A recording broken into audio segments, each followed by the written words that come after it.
Good morning student. तो आज अपने लोग एक नए चैप्टर की शुरुआत करेंगे। तो बिना समय गवाए हुए कॉपी कलम निकाल लीजिए और शुरू करते हैं वेक्टर। तो हेडिंग डालेंगे वेक्टर। क्लास 9th में भी थोड़ा बहुत इसका नाम सुने होंगे और मैथ के अंदर भी पढ़ना होता है वेक्टर एंड 3D। ठीक है, उसमें बहुत कुछ है मैथ में पढ़ने के लिए। अपने लोग जो फिजिक्स के अंदर है वो पढ़ेंगे। तो 9th में तो बस नाम सुने होंगे, डिफिनीशन सुने होंगे, दो चार एग्जाम्पल बता दिया गया होगा कि वेक्टर क्या होता है। लेकिन वेक्टर में अपने लोग पढ़ेंगे कि वेक्टर लॉ ऑफ एडिशन मुख्य रूप से जो क्लास 9th में नहीं बताया जाता है। ठीक है, और उसके सिलेबस में ही नहीं तो कहाँ से बताया जाएगा। चलिए खैर शुरू करते हैं। हेडिंग डाल लीजिए वेक्टर। तो लिखेंगे according to characteristic, according to characteristic physical quantities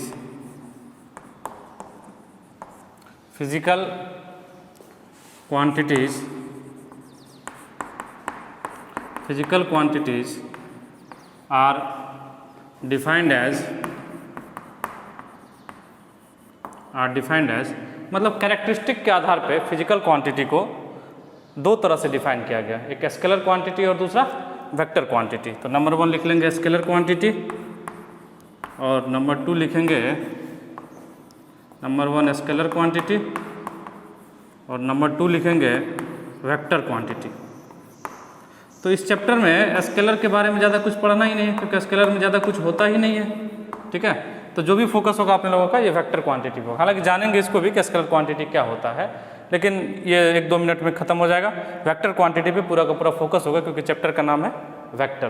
ठीक है, तो यहाँ तक लिख लीजिए, यहाँ तक लिख लीजिए, मिटा दे। चलिए नंबर 1 लिखिए scalar quantity.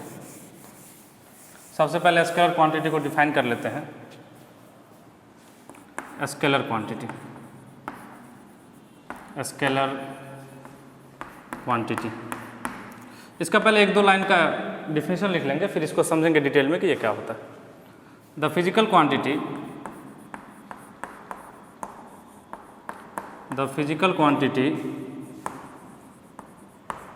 which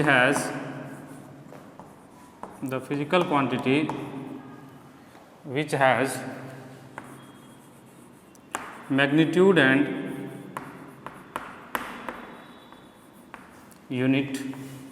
magnitude and unit are called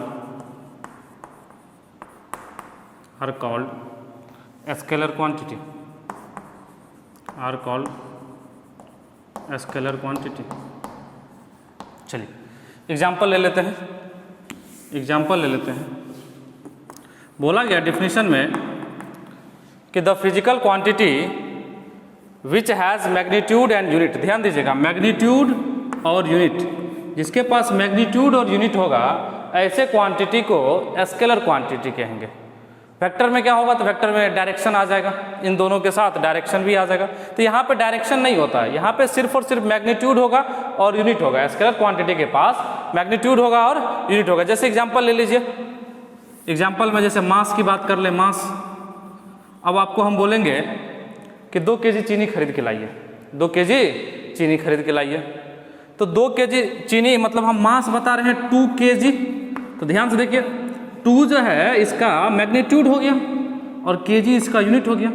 तो मास के पास मैग्नीट्यूड भी है और यूनिट भी है, तो मास क्या हो जाएगा, स्केलर क्वांटिटी। अब डायरेक्शन पे चर्चा कर लेते हैं, इसके पास डायरेक्शन क्यों नहीं है। अब 2 kg चीनी आप किधर से भी लाइएगा, नॉर्थ से ले आइए, ईस्ट से ले आइए, पड़ोसी की दुकान से ले आइए, दूर के दुकान से ले आइए, किसी रिश्तेदार के दुकान से ले आइए, तो 2 kg तो 2 kg ही होगा। अब आपको हम मार्केट भेजे 2 kg चीनी लाने के लिए, तो इसमें क्या डायरेक्शन बताने की जरूरत है, कौन से डायरेक्शन से लेके आइए, कोई जरूरत नहीं है, क्योंकि आपको पता है कि ये किधर से भी लेके आएंगे, ये 2 kg तो 2 kg ही होगा। ठीक है, इसी तरह से आप देख सकते हैं डिस्टेंस। हम बोलेंगे 5 मीटर यहाँ से दूर जाओ, तो सिर्फ अगर इतना बोलेंगे 5 मीटर यहाँ से दूर जाओ, तो आप किसी भी डायरेक्शन में जा सकते हैं। नॉर्थ, ईस्ट, वेस्ट, साउथ, ऊपर, नीचे, कहीं भी जा सकते हैं 5 मीटर दूर। मतलब डिस्टेंस बताने के लिए डायरेक्शन बताने की ज़रूरत नहीं होता। हाँ, यही अगर डिस्प्लेसमेंट होता, यदि डिस्प्लेसमेंट होता तो इसमें डायरेक्शन बताना पड़ता, इसमें डायरेक्शन बताना पड़ता। ठीक है, और भी कई तरह की क्वांटिटी है, वॉल्यूम, ये सभी स्केलर क्वांटिटी। चलिए ETC एक्सेट्रा। ठीक है, तो ये सभी क्या है, स्केलर क्वांटिटी। इसमें सिर्फ और सिर्फ मैग्नीट्यूड होगा और यूनिट होगा। इसमें डायरेक्शन पे कोई चर्चा करने की जरूरत नहीं है, डायरेक्शन बताने की ही जरूरत नहीं पड़ेगी। जहाँ पे आपको लगे कि डायरेक्शन बताने की जरूरत है, मतलब जहाँ पे डायरेक्शन बिना डायरेक्शन बताए हुए लगे कि मुश्किल है चीज़ों को समझाना, वो वेक्टर क्वांटिटी हो जाएगा। और जहाँ डायरेक्शन की कोई ज़रूरत ना हो वो स्केलर क्वांटिटी हो जाएगा। जैसे बोलेगा सर एक एग्जांपल बताइए जहाँ पे डायरेक्शन की ज़रूरत हो। ठीक है, जैसे मान लिया जाए कि आप समझिएगा, एक स्टूडेंट आके हमको बोला कि सर ये जो है, मान लीजिए कि दिल्ली का इंडिया गेट है, इंडिया गेट है, ठीक है, इंडिया गेट है ये दिल्ली का। हम बोले बहुत अच्छा। और वो बोला एक स्टूडेंट आके कि सर यहाँ से मेरा घर जो है ना 10 किलोमीटर है, यहाँ से मेरा घर जो है ना 10 किलोमीटर। तो हम बोले अच्छा। अब हम खुश हो गए कि अब हम इस स्टूडेंट के घर पे पहुँच सकते हैं कभी भी, क्योंकि स्टूडेंट ने हमको बता दिया कि इंडिया गेट से मेरा घर 10 किलोमीटर है। अब हम इंडिया गेट पे पहुँच गए और यहाँ से कई रास्ते निकले, इसको मिटा दें। ठीक है, अब यहाँ से इंडिया गेट से कई रास्ते निकले, एक रास्ता इधर निकला, एक इधर निकला, एक इधर, एक नीचे, एक इधर निकला, कई रास्ते निकले। ठीक है, इंडिया गेट से। और वो स्टूडेंट हमको बोल दिया कि सर इंडिया गेट से अगर आप 10 किलोमीटर चलेंगे तो मेरा घर मिल जाएगा। ठीक है, हम खुश हो गए। हम क्या किए, 10 किलोमीटर इधर चल लिए, 10 किलोमीटर इधर चल लिए, इधर गए खोजे, इसका घर नहीं मिला। हमको आया बहुत गुस्सा कि लग रहा है स्टूडेंट ने झूठ बोला कि सर मेरे घर पे नहीं आ जाए, इसलिए स्टूडेंट ने झूठ बोला। तो हमने इधर गया और उसका घर नहीं मिला। स्टूडेंट को कॉल किया कि अरे भाई तुम्हारा घर नहीं मिल रहा। तो वो कह रहा सर 10 किलोमीटर जो है, 10 किलोमीटर इस डायरेक्शन में नहीं, इस डायरेक्शन में नहीं, आप जो है इंडिया गेट से ईस्ट डायरेक्शन में चलिए, ईस्ट डायरेक्शन में 10 किलोमीटर चलिए। कहने का मतलब उसको अपना घर बताने के लिए फाइनली डायरेक्शन बताना पड़ेगा, तभी हम उसके घर पे पहुंच पाएंगे। नहीं तो कितने सारे रास्ते देखिए ना, 10 किलोमीटर इधर भी जा सकते हैं, 10 किलोमीटर इधर भी, 10 किलोमीटर इधर भी, इधर भी, इधर भी, इधर भी। समझ रहे बात को? लेकिन उसका घर तो किसी एक ही जगह होगा, एक पार्टिकुलर डायरेक्शन में होगा इंडिया गेट से। अब हर जगह तो उसका घर होगा नहीं। समझ रहे बात को? और बहुत सारे डायरेक्शन बनेंगे। ये तो हम इतना बनाए हैं रास्ते, यहाँ से भी जा सकते हैं 10 किलोमीटर इधर, यहाँ से भी जा सकते हैं, यहाँ से भी जा सकते हैं, ऊपर भी जा सकते हैं 10 किलोमीटर, नीचे भी जा सकते हैं। हालांकि ऊपर में घर नहीं होता है किसी का, वो बात अलग है। ठीक है, लेकिन हाइपोथेटिकल कंडीशन लेंगे तो जा ही सकता है। अगर आप हनुमान जी हुए तो आप ऊपर भी उड़ सकते हैं। ठीक है, तो कहने का मतलब यह है कि इसका घर को बताने के लिए, इस स्टूडेंट को घर को बताने के लिए 10 किलोमीटर तो बताना ही होगा, और साथ में इंडिया गेट से उसको डायरेक्शन भी बताना होगा कि कौन से डायरेक्शन में जाएंगे तो आपका घर मिलेगा या उसका घर मिलेगा। ठीक है, तो इसका मतलब यह हुआ कि यहाँ पे आपको 10 किलोमीटर बताने से काम नहीं चलेगा। देखिए 10 के पास क्या मैग्नीट्यूड है, किलोमीटर क्या है, यूनिट है। तो मैग्नीट्यूड और यूनिट बताने से क्या काम चला? नहीं चला, उसका घर नहीं ढूंढ पाएंगे आप। तो कहने का मतलब ये हुआ कि आपको यहाँ डायरेक्शन की जरूरत पड़ेगी, डायरेक्शन आपको बताना पड़ेगा। इसीलिए वेक्टर क्वांटिटी अपने दैनिक जीवन में बहुत जरूरी है, क्योंकि डायरेक्शन बहुत जरूरी है। बिना डायरेक्शन का आप काम ही नहीं कर सकते। ठीक है, स्केलर क्वांटिटी में ऐसी कोई समस्या नहीं है। हम बोले 2 kg आम ले आओ भाई, 2 kg आम खा लो, बोले 2 kg आम खा लो तुम, आप बहुत खुश हुए। अच्छा अच्छा अच्छा, इस मौसम में सर आप आम की बात कर रहे हैं, मैंगो की बात कर रहे हैं, इस मौसम में मैंगो कहाँ मिलता? हम बोले अरे मान लो भाई मैंगो ले आए हम कहीं से जुगाड़ करके। ठीक है, 2 kg मैंगो ले आए। अब 2 kg मैंगो किसी तरह से लाए, कहीं से लाए, अब इसको खाने के लिए, इसको लाने के लिए डायरेक्शन बताने की जरूरत नहीं है आपको। समझ रहे? 2 kg बाहर में था तब भी 2 kg था, अंदर था तब भी 2 kg था, लेकिन यहाँ पे अंतर है। ठीक है, यहाँ पे अंतर है। ठीक है, आप अगर यहाँ से चल के 10 किलोमीटर यहाँ चल गए तो ये स्टूडेंट बोलेगा अरे सर आप तो मेरे घर से दूर जा रहे हैं, आप मेरे घर से दूर जा रहे हैं सर, गलत डायरेक्शन में जा रहे हैं सर। समझ रहे हैं? तो जहाँ डायरेक्शन पे चर्चा हो जाए, जहाँ डायरेक्शन बताने की जरूरत पड़े, जहाँ डायरेक्शन बताने की जरूरत पड़े, ऐसे क्वांटिटी को वेक्टर क्वांटिटी कहेंगे। तो वेक्टर क्वांटिटी का डिफिनीशन लिख लेते हैं। वेक्टर क्वांटिटी का डिफिनीशन लिख लेते हैं। Vector quantity, vector quantity, the physical quantity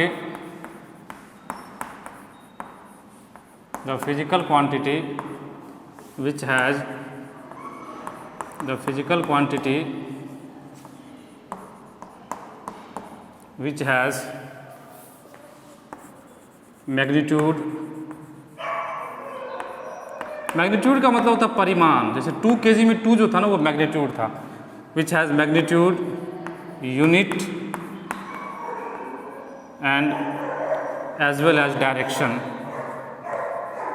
as well as, ये क्या हो रहा है, as well as direction, as well as direction and which must follow the, and which must obey the, and which must obey the vector law of addition, which must obey the vector law of addition, vector law of addition is called vector quantity, is called vector quantity, is called vector quantity. इसको लिख लीजिए जल्दी से, फिर समझते हैं detail में क्या होता है। ठीक है, चलिए इसको लिख लीजिए जल्दी से, 5 सेकंड में लिखिए जल्दी से, फिर डिटेल में चर्चा करते हैं ये क्या होता है। लिख लिए? यस सर लिख लिए। चलिए देखते हैं। देखिए इसमें बोला गया है कि वह फिजिकल क्वांटिटी, इस टाइप का फिजिकल क्वांटिटी जिसके पास मैग्नीट्यूड होगा, हाँ सर ये तो पहले भी था, यूनिट होगा पहले भी था, एज वेल एज डायरेक्शन, मतलब इसके पास डायरेक्शन भी होगा, और सबसे जो नेसेसरी क्राइटेरिया है, जो सबसे नेसेसरी कंडीशन है वो है कि which must obey the vector law of addition, which must obey the vector law of addition, which must obey the vector law of addition, मतलब जो वेक्टर लॉ ऑफ एडिशन को फॉलो करेगा, जो vector law of addition को follow करेगा वही vector quantity होगा। इस बात को समझना ज़्यादा जरूरी है। समझिएगा क्या होता है कि क्लास 9th में या 10th में आपको जूनियर क्लास में बता दिया जाता है कि फिजिकल क्वांटिटी जिसके पास मैग्नीट्यूड हो जाए, यूनिट हो जाए, डायरेक्शन हो जाए, वो वेक्टर क्वांटिटी हो जाएगा। लेकिन ऐसा जरूरी नहीं है कि जिसके पास डायरेक्शन हो वो वेक्टर क्वांटिटी हो ही जाए। उसका एग्जाम्पल लेंगे, आगे एग्जाम्पल लेंगे, चिंता की बात नहीं है। ठीक है, इसके लिए जो सबसे बड़ा कंडीशन है, जो सबसे नेसेसरी कंडीशन है, जो सबसे मैंडेटरी कंडीशन है वो ये है कि जो which obey the vector law of addition. अब सर ये वेक्टर लॉ ऑफ एडिशन क्या है, उसी को तो पढ़ना है पूरे चैप्टर में कि वेक्टर लॉ ऑफ एडिशन क्या है। तो कहने का मतलब जो वेक्टर, ये सब प्रॉपर्टी तो होना चाहिए उसके पास, मैग्नीट्यूड होना चाहिए, यूनिट होना चाहिए, डायरेक्शन होना चाहिए, लेकिन साथ में जो सबसे मैंडेटरी कंडीशन है वो ये है कि which obey the vector law of addition. बोलेगा सर ठीक, हम समझाते हैं कि ये वेक्टर लॉ ऑफ एडिशन क्या है। इसका एग्जाम्पल ले लीजिए, इसका एग्जाम्पल ले लीजिए, फोर्स, फोर्स, डिस्प्लेसमेंट, बताए थे ऊपर कि डिस्प्लेसमेंट जो होगा वो वेक्टर क्वांटिटी में आ जाएगा, डिस्प्लेसमेंट, वेलोसिटी, वेलोसिटी और भी आता है, टॉर्क आता है, ये सब ठीक है, ETC एक्सेट्रा। समझते हैं, फोर्स को पकड़ लेते हैं और इस पर एनालिसिस करते हैं फोर्स को। समझिएगा, मेरे पास एक पेन है, ठीक है, देखिएगा इधर ध्यान से, ये डस्टर है, इस डस्टर को आप इधर खींच रहे हैं 10 न्यूटन से, आप इधर खींच रहे हैं 10 न्यूटन से, और एक दूसरा स्टूडेंट इधर खींच रहा है 10 न्यूटन से। ये डस्टर किधर जाएगा? 10 न्यूटन इधर भी, 10 न्यूटन इधर भी, ये डस्टर किधर जाएगा? सर ना तो इधर जाएगा ना इधर जाएगा। क्यों नहीं जाएगा? क्योंकि 10 न्यूटन इधर भी है, 10 न्यूटन इधर भी है, नेट फोर्स इस पर क्या हो गया? 0 हो गया। तो 0 हो गया तो ये किधर भी नहीं जाएगा। ठीक है, चलिए अब क्या कर रहे हैं, इसी 10 न्यूटन का डायरेक्शन बदल रहे हैं, थोड़ा सा ध्यान दीजिएगा, डायरेक्शन बदल रहे हैं। इस 10 न्यूटन को ऐसे खींच रहे हैं, मतलब यहाँ ऐसे खींच रहे हैं, और यहाँ पे जो ये 10 न्यूटन है इसको इधर की तरफ खींच रहे हैं, तो ये डस्टर ऐसे भागेगा, ये डस्टर ध्यान से देखिएगा, ठीक है, ये डस्टर ऐसे भागेगा, मतलब ये आगे भी जाएगा और साथ में ऊपर भी जाएगा, क्योंकि 10 न्यूटन का फोर्स ऊपर भी है और 10 न्यूटन का फोर्स आगे भी है। चलिए थोड़ा सा और इसका डायरेक्शन चेंज, अब दोनों लोग इधर खींच रहे हैं 10 न्यूटन से, दो स्टूडेंट है दोनों, एक ये भी 10 न्यूटन से इधर और ये भी 10 न्यूटन से इधर। अब ये डस्टर काफ़ी तेजी से इधर जाएगा, मतलब सेम फोर्स था, लेकिन जब जैसे जैसे उसका एंगल बदले दोनों के बीच, जैसे जैसे दोनों के बीच, देखिए पहले दोनों के बीच का एंगल कितना है? 180 डिग्री, तो 180 डिग्री है, ये इधर है, ये इधर है, तो 180 डिग्री है, तो दोनों के बीच का एंगल 180 डिग्री है, तो ये डस्टर बीच में स्थिर है, रेस्ट में है, ना इधर जा रहा है ना इधर जा रहा है। लेकिन जैसे एंगल चेंज किए, दोनों के बीच में 90 डिग्री किए, तो ये डस्टर ऐसे भागने लगा। अब जैसे दोनों के बीच में एंगल 0 डिग्री की है, ये 0 डिग्री, ये भी इधर और ये भी इधर, तो ये इधर की तरफ भागने लगा। कहने का मतलब ये हुआ कि आप जैसे जैसे दो फोर्स के बीच में डायरेक्शन चेंज कर रहे हैं, जैसे जैसे दो फोर्स के बीच में आप डायरेक्शन को बदल रहे हैं, इसके मोशन में परिवर्तन आ रहा है। जब 180 डिग्री था जब 180 डिग्री था तो ये मूव नहीं किया, जब 180 डिग्री था इसको मिटा दें, ठीक है। तो फोर्स पे चर्चा कर रहे थे अपने लोग, ध्यान से देखिएगा, ठीक है। तो जब ये ब्लॉक है और इस ब्लॉक पे 10 न्यूटन इधर लग रहा था और 10 न्यूटन इधर लग रहा था, ठीक है, 10 न्यूटन इधर लग रहा था, 10 न्यूटन इधर लग रहा था, तो नेट फोर्स इस पे कितना हो गया, एफ नेट। आपने कहा सर 10 इधर है 10 इधर है, एक दूसरे को कैंसिल कर देगा और 0 हो जाएगा, एक दूसरे को कैंसिल कर देगा और 0 हो जाएगा, ठीक है। हम बोले ठीक है चलिए 0 हो गया, बहुत अच्छा बात है, ठीक है। आपको समझ, अब इस 10 न्यूटन को घुमा दीजिए ऐसे करके, तो हम बोले इसको घुमा दीजिए दोनों को, तो अब बोले कि ये भी 10 न्यूटन इधर और दूसरा 10 न्यूटन भी इधर, ठीक है, दूसरा 10 न्यूटन भी इधर। अब बोले कि ठीक है चलिए अब बताइए कितना नेट फोर्स है, तो आप बोले सर 10 न्यूटन 10 न्यूटन 20 न्यूटन। हमने दोनों में क्या अंतर था, पहले भी 10 न्यूटन लग रहा था, पहले भी 10 न्यूटन और 10 न्यूटन का फोर्स लगा था, लेकिन आपने बताया कि रिजल्टेंट जो रिजल्ट है, जो फाइनल ऐड करके रिजल्ट है, जो फाइनल ऐड करके रिजल्ट है, मतलब इसको P मान लीजिए, इसको P मान लीजिए, P मान लीजिए और इसको Q मान लीजिए, ठीक है। तो P प्लस Q क्या है, पहला केस में 0 है, P प्लस Q पहला केस में क्या है 0 है, F net equal to P plus Q equal to 0 है। ये बताएंगे ऊपर में एरो क्यों ले रहे हैं, अभी बताएंगे, टेंशन नहीं लेना। सर ये तीर क्यों लगा रहे हैं, सर मत्था पे तीर क्यों लगा रहे हैं, आज तक तो देखे थे महाभारत में ऐसे तीर लगता था, ये कपाड़ पे आप तीर क्यों लगा रहे हैं, अभी बताते हैं, ठीक है। इसमें क्या हो जाएगा, ये P है नहीं, ये Q है और ये P मान लीजिए, तो P प्लस Q यहाँ पे कितना हो गया, P प्लस Q यहाँ पे कितना हो गया 20 न्यूटन हो गया, ठीक है। ये कितना हो गया 20 न्यूटन हो गया। ये तीर क्यों लगा रहे हैं बताएंगे, ठीक है। तो यहाँ पे क्या हुआ, P और Q को यहाँ पे जोड़े तो 20 न्यूटन हो गया और P और Q को यहाँ पे ऐड किया तो 0 न्यूटन। सर ये कौन सा जोड़ है, दो सेम क्वांटिटी को ऐड कर रहे हैं तो अलग अलग टाइम में आंसर अलग अलग दे रहा। आप बचपन से पढ़ते आए होंगे, आप बचपन से पढ़ते आए होंगे कि 3 + 4 7 होता है, 3 + 4 7 होता है, लेकिन वेक्टर के केस में ऐसा नहीं होगा। ये स्केलर, ये जो है ना, ये स्केलर एडिशन है, ये अलजेब्रिक एडिशन है, ये स्केलर एडिशन है। जो बचपन से आप पढ़ते आए ना, जो आप बचपन से एडिशन और सब्ट्रैक्शन पढ़ते हैं वो सारे स्केलर हैं, वो स्केलर एडिशन है, स्केलर सब्ट्रैक्शन है, उसको अलजेब्रिक समेशन भी कहते हैं, अलजेब्रिक समेशन या अलजेब्रिक सब्ट्रैक्शन। 3 + 4 सीधा सीधा आंसर लिख देते हैं 7, लेकिन अपने वेक्टर के केस में 3 + 4 जरूरी नहीं है कि 7 ही होगा। यहाँ देखिए ना, 10 + 10 जरूरी नहीं है कि 20 ही होगा, 10 + 10 मिलके 0 भी हो गया, 20 भी हो सकता है, 1 भी हो सकता है, 2 भी हो सकता है, 3 भी हो सकता है। बोलेगा सर दिखाइए एक एग्जाम्पल कैसे हो सकता है। देखिए अगर ये फोर्स ऐसे लगता ना, 10 न्यूटन इधर 10 न्यूटन इधर, ठीक है। अब जो होगा 10 और 10 का, अब जो होगा 10 और 10 का रिजल्टेंट ना तो 0 होगा ना 20 होगा, कुछ और होगा।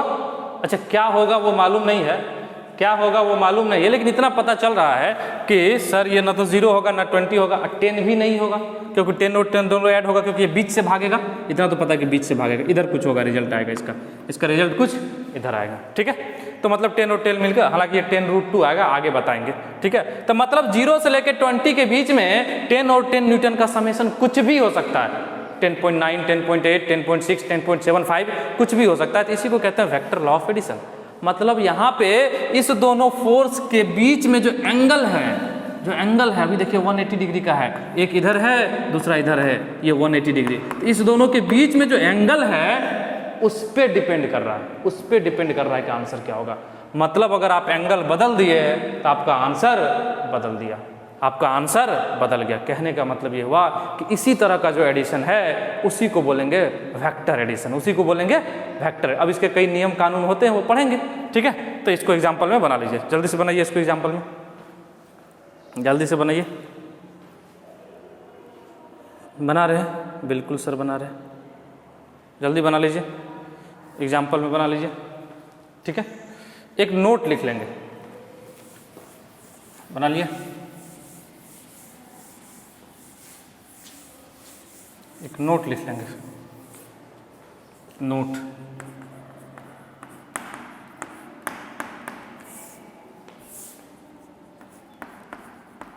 The physical quantity which has direction, the physical quantity which has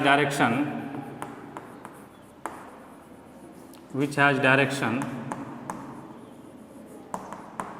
board से बाहर तो नहीं जाना, दिख रहा है ना, which has direction may or may not be a vector, may or या may not be a vector, may not be a vector, may not be a vector quantity। ठीक है, कहने का मतलब हो गया कि किसी फिजिकल क्वांटिटी के पास यदि डायरेक्शन है तो वो ज़रूरी नहीं है कि वो आपका वेक्टर क्वांटिटी हो ही जाए। बोलेगा सर ऐसे कैसे मान लें, एग्जांपल देके समझाइए। ठीक है, बिल्कुल मत मानिए, ठीक है, बिल्कुल मत मानिए, हम एग्जांपल से समझाते हैं। ठीक है, ध्यान दीजिएगा। सबसे पहले पकड़ लेते हैं करंट को, सबसे पहले पकड़ लेते हैं करंट को। ठीक है सर, करंट को पकड़ेंगे तो जिंदा नहीं बचेंगे, अरे पकड़ लिए मतलब एग्जाम्पल में ले लिए। ठीक है, देखिएगा 3 वायर है, बना लिए। बोले बहुत अच्छा, बहुत बढ़िया सर।